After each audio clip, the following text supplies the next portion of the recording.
जय माता दी मित्रों। आप सभी को नवरात्रियों की बहुत बहुत शुभकामनाएं। आज से नवरात्रि प्रारंभ हो रहे हैं और इनका हमारे जीवन में बड़ा ही महत्व है। हमारे रुके हुए काम, बहुत सारे उपायों के लिए नवरात्रियों का व्रत बहुत ही सुंदर है और अति उत्तम है। आइए सबसे पहले बात करते हैं कि नवरात्रियों पर क्या क्या कर्म करने चाहिए और कैसे नवरात्रि करने चाहिए, कौन सी उपासना नवरात्रि में सबसे अच्छी होती है और किस तरह से। तो आइए इसको जल्दी से जान लेते हैं। सबसे पहले नवरात्रि जब शुरू होते तो उसमें घट स्थापना का ही बहुत महत्व है। घट स्थापना, कलश स्थापना इसको कहते हैं, या नवरात्रि का प्रारंभ, व्रत का संकल्प, ये सब एक ही बात के पर्यायवाची हैं। तो आज प्रतिपदा जो है पूरे दिन है, लेकिन इस प्रतिपदा में चित्रा और वैधृति, ये चित्रा है नक्षत्र और वैधृति ये योग, इन दोनों का संयोग है। जब इन दोनों का संयोग होता है तो घट स्थापना के लिए शास्त्रों में आज्ञा नहीं दी गई है। तो आज जो चित्रा नक्षत्र है वो शाम को 6:11 तक है, और जो वैधृति योग है वो जो है दोपहर को 10:23 तक है।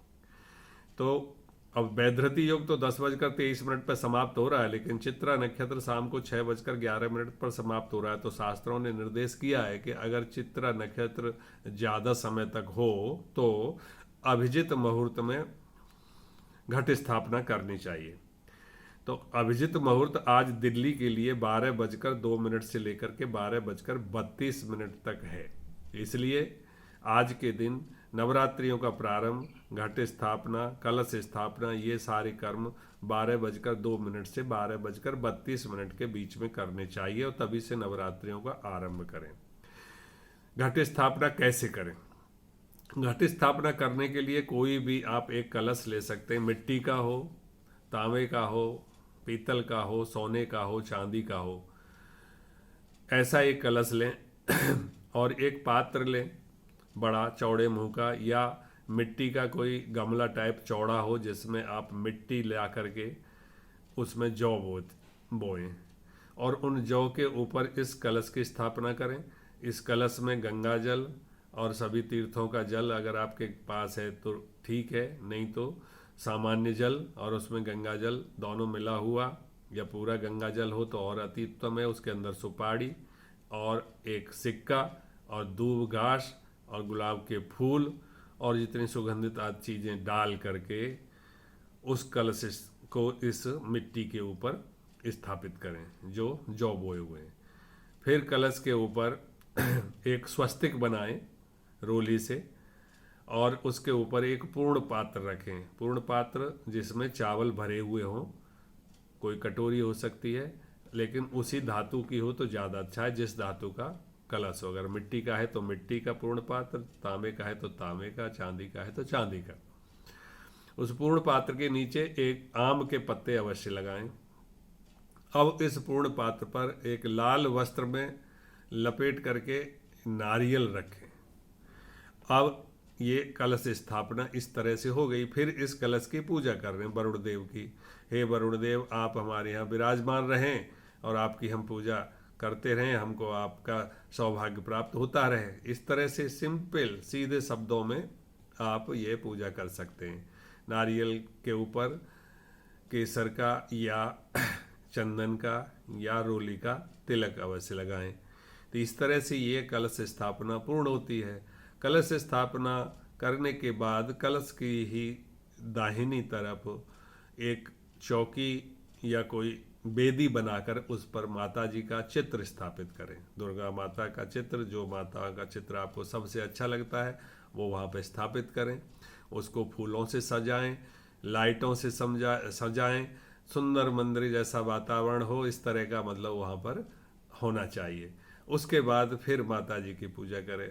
माता जी की पूजा पंचोपचार से होती है, षोडशोपचार से होती है। ये उपचार क्या हैं? पंचोपचार में होते हैं पुष्प, गंध, धूप, दीप और नैवेद्य। फूल होना चाहिए, अगरबत्ती हो, दीपक हो और नैवेद्य हो। ये जो है आपके पंचोपचार पूजा है। इन्हीं 5 चीज़ों से आप माता जी की पूजा करें। माता जी की पूजा में माता जी का आह्वान करें, अपने ही टूटे फूटे शब्दों में माता जी के प्रति श्रद्धावान होकर के माता का आह्वान करें, बुलाएं, विराजित करें, उनको फूल चढ़ाएं माता जी को कि माता जी मैं आपको पुष्प प्रदान कर रही हूँ, जल प्रदान कर रही हूँ, अगरबत्ती का जो धुआं है, जो सुगंध, वो मैं आपको प्रदान कर रही हूँ, मेरा इसमें कुछ नहीं है। ऐसा करते हुए पूरी श्रद्धा के साथ ये पंचोपचार से माता जी की पूजा करें। नैवेद्य में उत्तम पदार्थों का भोग लगाए, फल हो तो फल का भी वो करे। षोडशोपचार में 16 चीज़ हो जाती हैं, तो वो सब नित्य पूजा प्रकाश नाम की किताब में पूजा के प्रकार लिखे हैं, उसके हिसाब से आप कर सकते हैं। अगर आपके पास सामर्थ्य है तो कोई योग्य शास्त्रज्ञ ब्राह्मण को बुला करके ये पूजा करा सकते हैं, बहुत अच्छा होगा। उसके बाद स्थापना होने के बाद, पूजा होने के बाद फिर माता जी की आरती करें। कोई भी आरती आपको जो अच्छी लगती है, ओम जय अम्बे गौरी या जो भी है, वो आरती जरूर करें। ऐसे करने से माता की ये स्थापना हो जाती है। अब आइए आज बात करते हैं कि इसमें व्रत का भी विधान है। तो व्रत किस तरह से करना चाहिए? तो कुछ व्यक्ति 9 दिन व्रत करते हैं, कुछ लोग पहले और आखिरी करते हैं, तो अलग अलग विधान है। हमारे शास्त्रों के अनुसार दुर्गा सप्तशती का पाठ का भी विधान है, लेकिन मैं पहले आपको व्रत के बारे में बता रहा हूँ। व्रत आप नवरात्रि, इसको नवरात्र व्रत कहते हैं, तो 9 दिनों तक आपको व्रत रखना है, जिसमें आप फलाहार कर सकते हैं या आप निराहार भी रह सकते हैं पानी लेकर के। तो जैसी आपकी सामर्थ्य उस हिसाब से इस व्रत का निर्णय करें आप कि आप नवरात्र रहेंगे। नवरात्र नहीं रह सकते हैं तो पांचरात्र, जिसको पंचरात्रि बोलते हैं। पंचरात्रि के लिए भी दिन विधान है कि कौन कौन से दिन रखना चाहिए। तो पंचरात्रि के लिए जो दिन हैं वो मैं आपको बता रहा हूँ। वो हैं पंचमी पहले, उसके बाद षष्ठी, और उसके बाद सप्तमी, उसके बाद अष्टमी का उपवास और नवमी का पारण। ये पंचरात्र व्रत हैं। उसके बाद त्रिरात्रि है। त्रिरात्रि के लिए कौन कौन सा है? आरंभ त्रिरात्रि के लिए है आपका सप्तमी, अष्टमी और नवमी, लास्ट वाले सप्तमी, अष्टमी और नवमी, ये त्रिरात्र व्रत कहलाते हैं। उसके बाद है युग्म रात्र। युग्म रात्र में प्रथम रात्रि और अंतिम रात्रि, ये 2 रात्रि होते हैं। और एक होता है एक रात्र। तो एक रात्र का व्रत आप जो है या तो प्रथम वाला कर सकते हैं या अंत वाला कर सकते हैं। ये है व्रत का। व्रत के साथ साथ ही दुर्गा सप्तशती के पाठ का भी बड़ा विधान है। तो दुर्गा सप्तशती का पाठ का भी संकल्प आप कर सकते हैं। जिनके कोई रुके हुए कार्य बीच में रुके हुए हैं, उनको पूर्ण करने के लिए, कोई भी मनोकामना प्राप्ति के लिए, किसी भी तरह के आप सकाम जो आपकी कामनाएं हैं उनके लिए आप दुर्गा सप्तशती के पाठ का संकल्प कर सकते हैं। दुर्गा सप्तशती के पाठों की संख्या जो है विषम होनी चाहिए, 1, 3, 5, मतलब जितना आप में सामर्थ्य हो उसके हिसाब से आप पाठ कर सकते हैं। अगर ब्राह्मणों से पाठ करा रहे हैं तो ब्राह्मणों की संख्या भी विषम संख्या में होनी चाहिए, 1, 3, 5, 7, 9, 11 के हिसाब से। अब ये जो पाठ हैं, ये विशेष चीज़ के लिए विशेष पाठ की मतलब व्यवस्था दी गई है। अगर वो सारा बताने में तो वीडियो बहुत विस्तार हो जाएगा, इसलिए मैं आपको मुख्य बता रहा हूँ कि पाठ जो है, मेन जो पाठ किस कारण से किया जा रहा है, तो उसमें सभी आ जाती हैं मनोकामनाएं। तो मैं बता रहा हूँ कार्य सिद्धि के लिए। तो कार्य सिद्धि के लिए अगर दुर्गा सप्तशती का पाठ आप कर रहे हैं तो इसके पाठों की संख्या 12 में होनी चाहिए, 12 संख्या में पाठ करें। और जिस समय पाठ समाप्त हो करके अंतिम दिन जो है इस पाठ का दशांश हवन और ब्राह्मण भोजन करना ना भूलें, तभी ये पाठ पूर्ण माने जाते हैं और आपकी पूर्ण जो कामना है प्राप्त होती है। ये तो रहा पाठों का बात। एक बात और नवरात्रियों में बहुत ही महत्वपूर्ण है, वो कुमारी पूजन, कन्या पूजन। यस, ये बहुत ही महत्वपूर्ण है। अगर प्रतिदिन कन्या पूजन हो तो इससे तो बड़ा कोई सौभाग्य है ही नहीं, लेकिन फिर भी प्रथम दिन और अंतिम दिवस भी कन्या पूजन करता है तो वो भी पूर्ण फल को प्राप्त करता है। इस कन्याओं की संख्या भी विषम संख्या में लें तो ज़्यादा अच्छा है। और कन्या की जो उम्र है वो 10 साल से नीचे होनी चाहिए। 10 साल से ऊपर की कन्या को कन्या पूजन में शामिल नहीं किया जाता। पूजन के लिए उनको पहले निमंत्रण दे के आएँ, और जिस दिन कन्या पूजन कर रहे हैं सभी कन्याओं को एक उचित आसन पर बैठा करके उनका अर्धपार्ग से उनके पैरों का पूजन करें, पैरों को धोएं, अपने हाथ से पैरों को धोएं।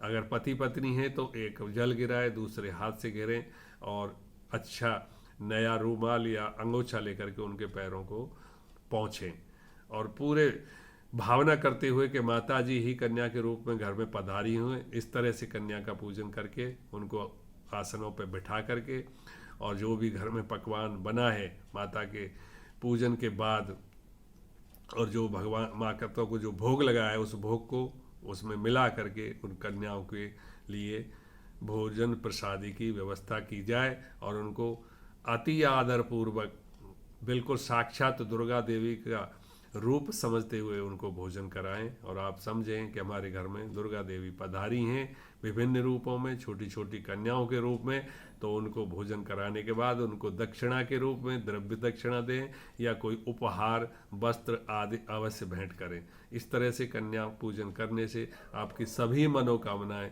पूर्ण होती हैं। तो इस वीडियो में मैंने आपको दुर्गा पूजन से संबंधित ये नवरात्रियों में जो जो आवश्यक कर्म हैं वो अवश्य बताए हैं। बाकी नवरात्रियों के दौरान भी मैं आपको वीडियो के द्वारा और भी अन्य आवश्यक जो जानकारियां हैं वो देता रहूँगा। कृपया आपको अगर वीडियो पसंद आया तो कृपया इसको अवश्य सब्सक्राइब करें, लाइक करें और अपने मित्रों को शेयर ज़रूर करें। जय माता दी। माता जी आपकी सभी मनोकामनाओं को पूरी करे। जय श्री कृष्ण। राधे राधे।